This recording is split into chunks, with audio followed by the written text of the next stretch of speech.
안녕하십니까. 왈가왈부의 홍광철입니다. 오늘은 북한 형법으로 보는 성범죄 처벌과 탈북 여성에 대한 편견이라는 주제를 가지고 이야기를 하려고 합니다. 이 남한의 언론 보도와 연구 결과를 종합해 보게 되면 탈북 여성 하면 생각나는 단어는 이쁘다, 또 그리고 성적으로 문란하다, 게으르다, 거짓말을 잘한다, 세금 도둑이다, 순종적이다 등으로 나타난다고 합니다.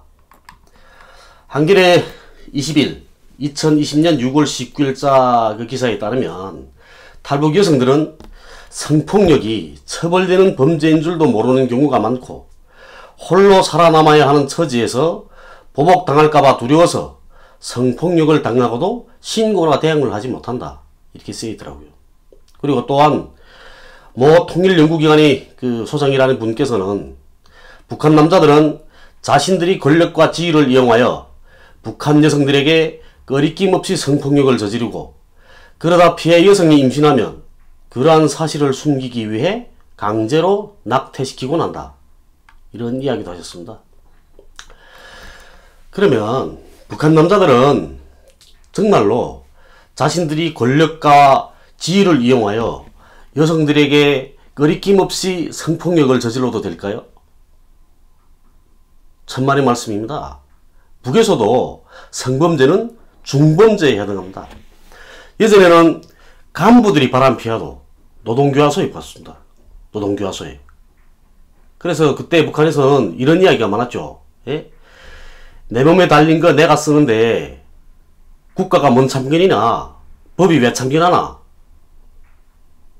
내 몸에 달린 것도 국가 거냐, 이런 말도 있었습니다. 이 이야기는 탈북자들 다 아는 문제입니다. 또한 어떤 분들은 또 북한 형법에는 성폭행 관련한 이런 처벌 조항이 없다고 하시더라고요. 그것도 천만의 말씀입니다. 제가 그래서 북한 형법을 가지고 이야기해 드리려고 합니다. 북한 형법 제18조, 북한 형법 제18조, 가족 친척을 상대로 저지른 범죄에 대한 형사 책임.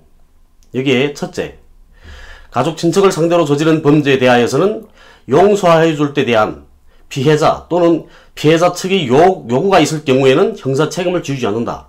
둘째, 고의적 살인죄, 강도죄, 강간죄가 있는 겁니다. 고의적 중상해죄에 대하여서는 압항을 적용하지 않는다. 그러니까 피해자가 용서해 줄 때 대한 그런 의견을 제시해도 강간죄 같은 경우에는 적용하지 않는다는 겁니다. 처벌한다는 거죠. 제20조 사형. 범죄를 저지를 당시 18살에 이르지 못한 자에 대하여서는 사형을 줄 수 없으며 임신한 여성에 대하여서도 사형을 집행할 수 없다. 임신한 여성은 사형하지 않는 겁니다. 제39조 형벌양정에서 무겁게 보는 조건.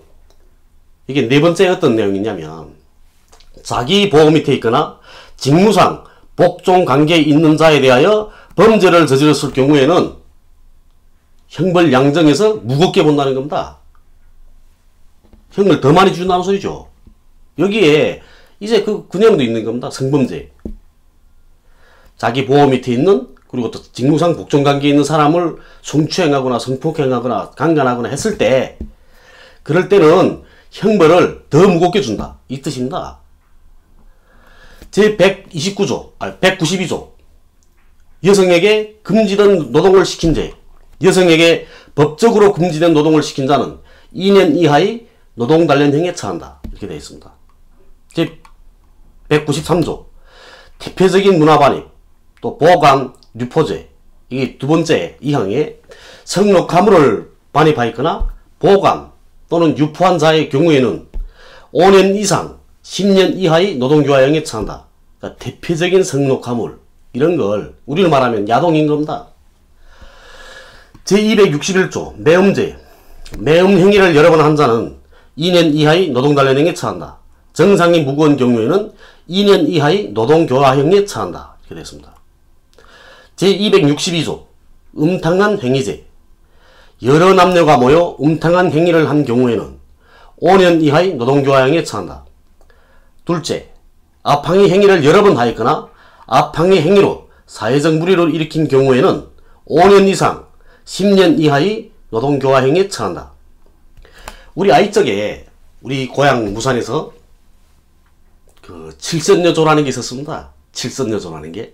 그러니까 그 어떤 그 남성 7명과 그다음 여성 7명이서 우리 그 가라지봉이라는 게 있었거든요. 산이 있으면 지금도 있습니다. 그 가라지봉 그 산골짜기에 들어가서 이 개울물이 졸졸 흐르는 그런 데서 이렇게 그 여름 7명이서 그러니까 총 14명이죠. 여름 7쌍에서 이렇게 좀 대표적인 그런 행위를 했죠. 그걸 어떤 사람이 봤습니다. 우리 친구 중에 여성 한 분이 우리 친구 어머니였거든요. 예? 이 이름은 제가 말할 수는 없는데 우리 친구 어머니였습니다. 그 남편은 군관이었는데 그 와이프가 그렇게 한 거죠. 그래서 노동교화소 갔다 왔습니다. 그런 일도 있었거든요. 부산 사람들은 압니다. 칠선여 하면 칠선여조 하게 되면. 그리고 또한 270조에서는 비법 혼인죄 및 가정파탄죄라는 내용으로 그 밝히고 있습니다. 비법 혼인에도 죄가 되고 가정파탄 시켜도 죄가 되는 겁니다. 탐욕, 그 밖의 비열한 동기에서 여러 대상과 혼인하 있거나 다른 사람이 가정을 파탄시킨 자는 2년 이하의 노동단련형에 처한다. 정상이 무거운 경우에는 2년 이하의 노동교화형에 처한다. 이렇게 됐습니다. 제293조 강간죄 첫째, 폭행, 협박하였거나 또는 구원을 받지 못할 상태를 이용하여 여성을 강간한 자는 5년 이하의 노동교화형에 처한다. 둘째, 압황의 행위를 여러 번 하였거나 윤간한 경우에는 5년 이상 10년 이하의 노동교화형에 처한다. 정상이 무거운 경우에는 10년 이상의 노동교화형에 처한다. 제294조 복종관계에 있는 여성을 강요하여 성교한 죄 첫째, 복종관계에 있는 여성을 강요하여 성교한 자는 2년 이하의 노동단련형에 처한다. 정상이 무거운 경우에는 2년 이하의 노동교화형에 처한다. 둘째, 압황의 행위를 여러 여성에게 대하여 하였거나 압황의 행위로 여성을 타락 또는 자살하게 한 경우에는 2년 이상 5년 이하의 노동교화형에 처한다. 여기에서 이제 앞에서 이야기한 것처럼 복종관계에 있는 자를 했을 때는 형벌 양정을 정할 때 더 무겁게 정하는 겁니다.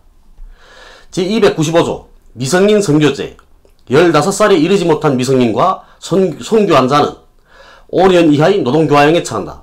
정상이 무거운 경우에는 5년 이상 10년 이하의 노동교화형에 처한다. 이렇게 되어 있습니다.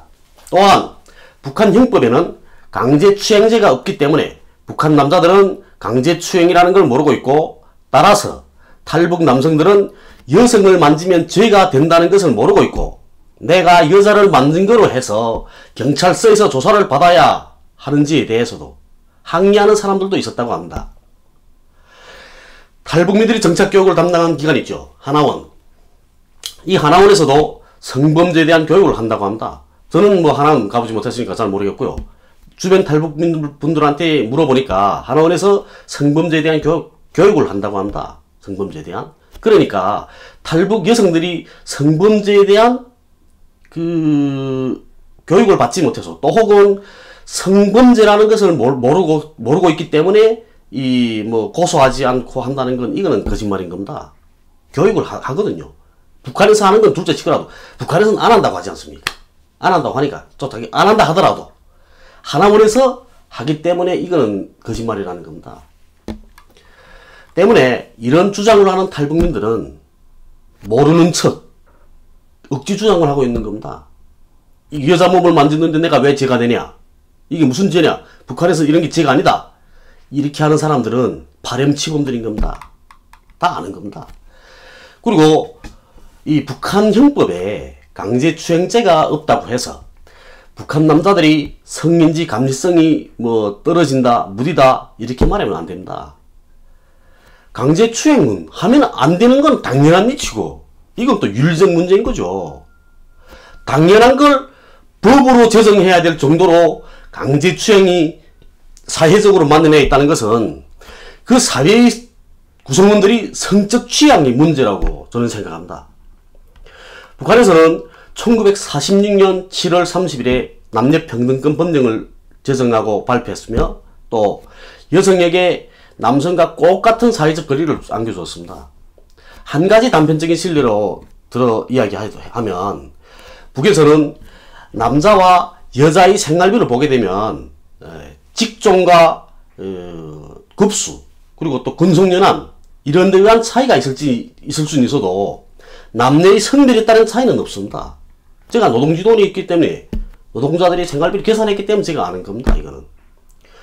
그리고 북에서 여성들이 사회적 참여도도 높습니다. 남한처럼 뭐 경단녀 이렇게 이야기하죠.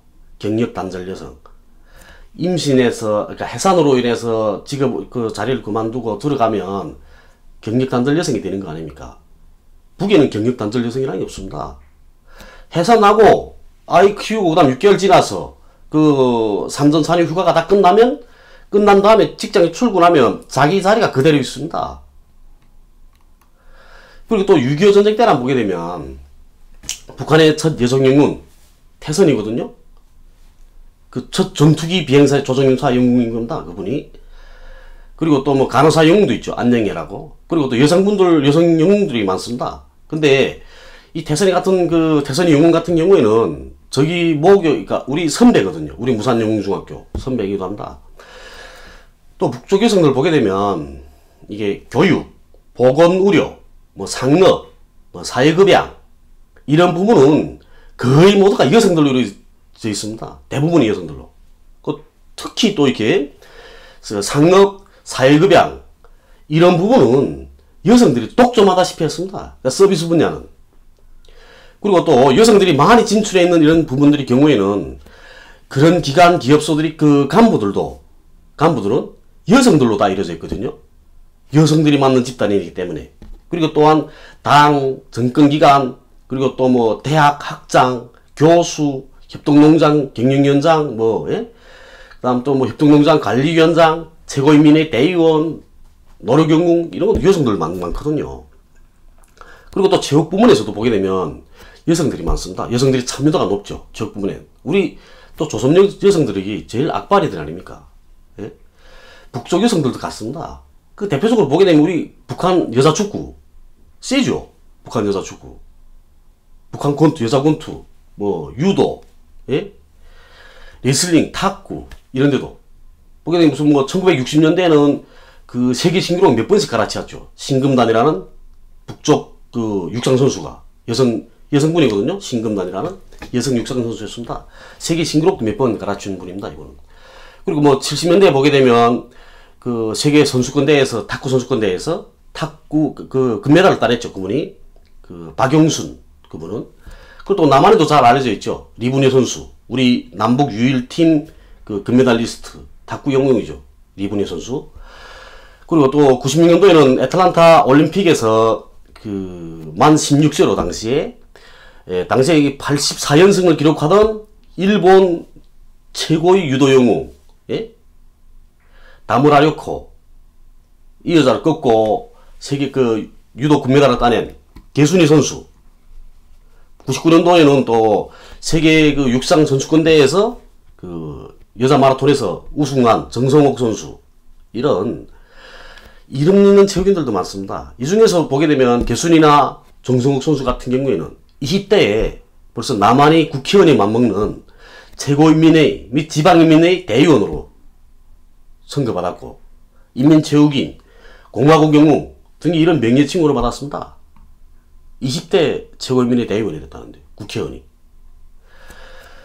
국제인권단체 휴먼 라이트 워치 여기서 그 2018년 11월에 그 발간한 이 보고서를 보게 되면 북에서는 여성들이 장사를 하려면 관리들에게 뇌물을 줘야 하고 여기에 강간 등의 성폭력이 포함된다. 이렇게 했더라고요. 그리고 또 특히 뭐 여기서 여성들이 거절하게 되면 권력자들이 요구를 거절하면 생계의 수단뿐만 아니라 감옥이나 강제 수용소로 보내줄 수 있는 등 모든 것을 잃게 되는 처지에 있다고 지적했습니다. 그리고 북한 여성들은 장마당에서 장세를 내지 못하는 경우에도 몸을 바쳐야 되고 장사를 하기 위해서는 그 기차에서도 그 안전원들이 여성들을 성추행하고 성폭행한다고 알려져 있다고. 막 이런 말 들을 때마다 저는 한숨밖에 안 나온다. 한숨밖에. 북한에서 장마당 장세라는 거는 인민위원회 산하기관인 시장관리소에서 봤거든요. 시장관리소에서. 근데 시장관리소의 관리원들은 거의 모두가 여성들입니다. 관리원들 자체가. 그리고 남자가 있다고 하더라도 시장에서 경비를 서는 할아버지들입니다. 할아버지들. 경비 서고 청소도 하고 하시는 그런 할아버지들이라는데요. 근데 누구한테 몸을 바친다는지 전 모르겠습니다. 예? 시장 사용료를 못 내서 누구한테 몸 바쳐야 되는지. 그리고 시장 사용료라는 거는 몇백 원에 불과합니다. 그게 하루에. 근데 몇백 원에 불과한 이런 장세를 내지 못해서 몸을 바친다는 거는 이건 말도 안 되는 주장이죠. 또한 이렇게 시장에서 물건들을 진리내놓고 이렇게 팔지 않습니까? 그거 보고 매대라 하거든요. 근데 이 매대는 시장에서 장사를 하는 개인들이, 예? 시장관리소에 돈을 내고 사는 겁니다. 이걸 내가 돈 내고 사는 거거든요. 뭐 권력자들이 네 여기 앉아서 장사를 해라 이렇게 하는 게 아니라는 말입니다. 때문에 매대를 팔고 사가 하는 건 개인의 자유거든요. 그런데 지금 휴먼라이츠 워치에서 이 보고서에서, 예? 무슨 북한 여성들은 시장에서 장사를 하기 위해서 관리들한테 뇌물을 주고 또 뭐 이때 강간 등의 성폭력이 포함된다. 이런 건 있을 수 없는 일인 겁니다. 내 돈 내고 내가 사면 되는데 그게 관리들이 끼어 못 온다는데요. 그게 끼어들 일이 없는 겁니다. 그게 내가 돈 있으면 사면 되는 거죠. 북한 현실이 이런데, 그리고 또 아까처럼 뭐 열차에서 뭐 안전원들한테 뭐 당한다 그러지 않습니까? 열차에 그러니까 열차 안전원들이 있는 칸이 있거든요. 있기는. 네? 그 칸이 있는데 그게 길이 넓이 한 평짜리 방에, 한 평 정도 되는 방이 하나 있고, 거기 안전원들이 몇이 있죠. 안전원들이 대체 한 개 숙모조가 한 4명 정도 되거든요. 안전원들, 책임자 하나에, 보통 안전원들 3명에. 그러니까 숙모원들 4명이 다 있는 겁니다. 그 자리에다. 그리고 단속 칸이라 하는 것도 한 평도 안 된다. 조그만 칸이거든요. 그 칸에서 누구를 성폭력 한다고. 옆에 사람이 딱 보는데, 그리고 안타깝고는 뭐냐면 이런 주장을 하고 있는 거는 탈북 여성들이라는 겁니다. 그 당사자가. 이러니까 정말 안타까운 거죠. 그리고 보게 되면 북한 여성들은 정조관념이 대단히 강합니다. 북한 여성들은. 그래서 북한 여성들이 정조관념을 보고 우리같이 남한 사회나 다른 사회에서는 강요된 정조관념이다 이렇게 말하죠. 강요된 정조관념이라고 말씀하시는데 이거는 다른 관점에서 볼 때는 성에 대한 관점이 확실하기 때문이라고 이야기할 수 있는 겁니다. 강요된 게 아니라 본인 스스로가 성에 대한 정조관념이 확실해서. 그런데 정조관념이 이렇게 확실한 여성들을 상대로 해서 위력으로 성폭행, 성추행한다고? 이건 개소리인 겁니다. 물론 북한도 사람이 사는 세상이다 보니까 강간, 성추행, 뭐 성폭행 이런 거 일어나죠. 그러나 그에 대한 이러한 범죄에 대한 법적 제재나 사회적 지탄은 대단히 무섭습니다. 강간 같은 경우에는 사형 판결을 받기가 제일 쉬운 범죄이기도 합니다. 강간은. 때문에 북한에서는 성범죄가 잘 일어 안 나거든요. 전 어렸을 때 강간해서 총살당하는 청년을 본 적도 있습니다. 제가. 우리 무산군에 철도 아파트라고 그 역전 앞에 있는 아파트에 있거든요. 그 아파트에 사는, 그 1층에 사는 청년이었는데, 예? 강간해서 사형당했습니다. 그리고 우리 탈북 여성들이 티켓다방 같은 이런 성매매 업소들에서 일하고 있는 건 사실입니다. 아마 그걸 보고 우리 탈북 여성들이 성적으로 문란하다고 이렇게 이야기하고 있는 것 같습니다. 그런데 성매매 업소에서 일하고 싶은 여성은 아마 세상에 없을 겁니다. 그러니까 그분들은 또 그분들대로 그 길에 들어서지 않으면 안 되었던 그 어떤 이유가 있었을 거거든요. 사실 우리 대한민국에서 성매매를 법적으로 금지시키고 있기 때문에 이렇게 문제가 되는 것이지, 성매매가 합법으로 되어 있는 국가들의 경우에는 성매매업소에서 일하는 여성들은 그것이 하나의 직업으로 인식되어 있다고 합니다.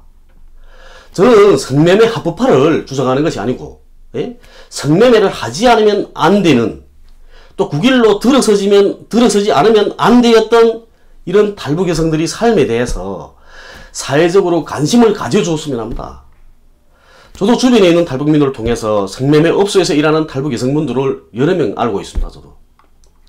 근데 그분들이 삶의 이야기를 들어보게 되면 그곳으로 가지 않으면 안 되었던 그런 아프고 슬픈 이런 삶의 여정들이 있었던 겁니다.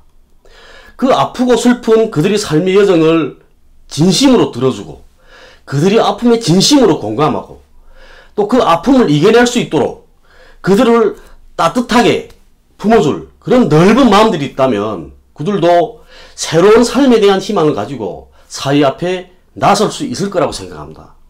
그들에게 필요되는 것은 힘들면 스스럼 없이 기댈 수 있는 아버지, 어머니, 오빠, 언니 같은 이런 사람들입니다. 우리 사회의 모든 분들이, 탈북 여성들이 힘들면 스스럼 없이 기댈 수 있는 아빠, 엄마, 언니, 오빠가 되어준다면 얼마나 정말 좋겠습니까? 전 그런 사람이 되기 위해서 노력하고 있습니다. 그분들을 성매매의 대상으로만 생각하지 말아주셨으면 좋겠습니다. 그리고 성매매 업소에서 일하시는 이 탈북민 그 여성분들을 보고 33,000 탈북민이 70%를 차지하는 탈북 여성 전체를 평가하지 말아주셨으면 좋겠습니다. 오늘은 북한 형법을 놓고 탈북 여성들과 북한 남성들에 대한 잘못된 편견에 대해서 또 이렇게 두서없는 이야기를 했습니다. 통일을 위해서, 그리고 또는 남과 북이 자유로운 왕래를 위해서라도 우리는 북을 잘 알아야 됩니다. 북쪽에는 강제추행제라는 게 없고, 북한 여성들이 강제추행이라는 것도 모를 정도로 성민지 감수성이 떨어진다고 알고 계시면 나중에 자유왕래가 실현되어서 북에 가서 강제추행을 하게 될 수도 있습니다. 그러면 북한 형법에 의해서 엄중히 처벌받게 되겠죠. 때문에 북을 정확히 알아야 됩니다. 북의 형법에서는 강제추행죄를 이야기하고 있지 않지만, 강제추행은 인간이라면 하지 말아야 할 가장 기본적인 윤리적인 행위이기 때문에 밝히지 않고 있는 것이지, 강제추행이 죄가 되지 않기 때문에 밝히고 있지 않는 것이라는 것은 정확히 알아주셨으면 감사하겠습니다. 오늘 방송이 북을 알아가는 데서 많은 도움이 되었으면 좋겠습니다. 감사합니다.